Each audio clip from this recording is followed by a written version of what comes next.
Good morning, my beautiful soul tribe. I have a message for you, and it kind of piggybacks off of the video that I posted yesterday. You have to learn the difference between somebody disrespecting you and you feeling disrespected. That's the key word here. You feeling disrespected. That's because emotional ears hear from a place of offense. Most of the time, it's not what they said. It's what you were triggered by. And you're triggered by these things that these words, these actions, because it's something you've dealt with in your past. Sometime in your childhood, when you were a teenager, you're being a young adult. Maybe this is something that happened to you a week ago or a year ago. And it crushed you, it hurt you, it made you angry. It gave you a feeling that you didn't like, an emotion. It created an emotion that you didn't like. And you didn't talk about it, you didn't confront them on it, you suppressed it, you walked away. Whatever the case may be, you didn't heal from it, right? And it still bothers you. And maybe you think that you got over it because you're a tough guy or whatever, or you don't want to be vulnerable, or you just mask really well and you come off as a person that says, nothing bothers me, but it really does really bother you. Really, really bad. And that's why it triggered you.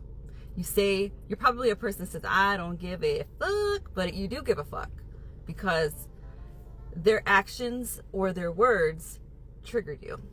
And unless you know your triggers, everything in life is going to feel like an attack. So when you hear somebody talking and you don't like what they're saying or their actions, and it's going to trigger you, right? It's going to feel like an attack on you because there's something within you that you need to heal or work through. I see this a lot in people. I actually spot this a lot, quickly in people. And it's usually the people that are complainers. They complain a lot, and they're complaining because that's their way of releasing. They think if they talk about it, they'll get over it, but they're not going to get over it. They need to face whatever it is that they're triggered by. And it's something within them they need to work through. And so, for instance, if this video is triggering for you, and you're like, this girl thinks she knows it all. Well, maybe that's just that I have this confidence that you don't have, that you lack, and you wish you had the confidence to get on camera to talk about these things. Maybe these are things that you're actually interested in, you just don't know how to go about and talk about it. I mean, that could be one example. So unless you work through whatever it is that triggers you, everything is going to feel like an attack. And this is something I see on social media all the time. I mean, I'm human. I still get triggered. I still feel attacked. But the one thing about me is I do this. I make these videos.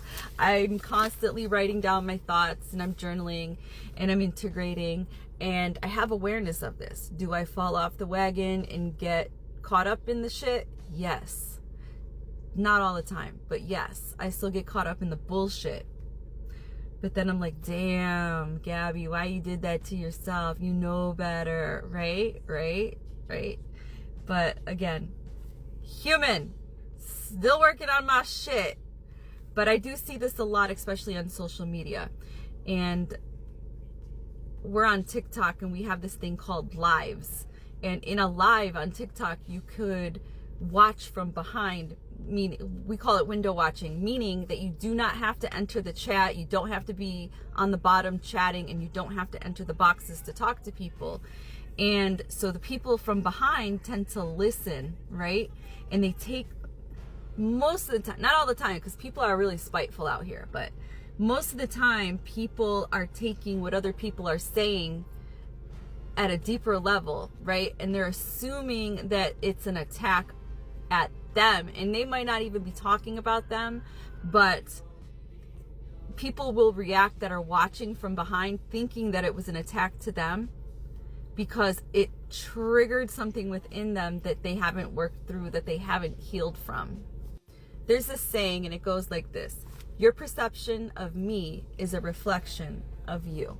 So if there's something within me that I say, do, or how I look irritates your soul and triggers you, go within and ask yourself, why does that piss me off so much? Why does that make me so angry? Why does that light a fire under my ass?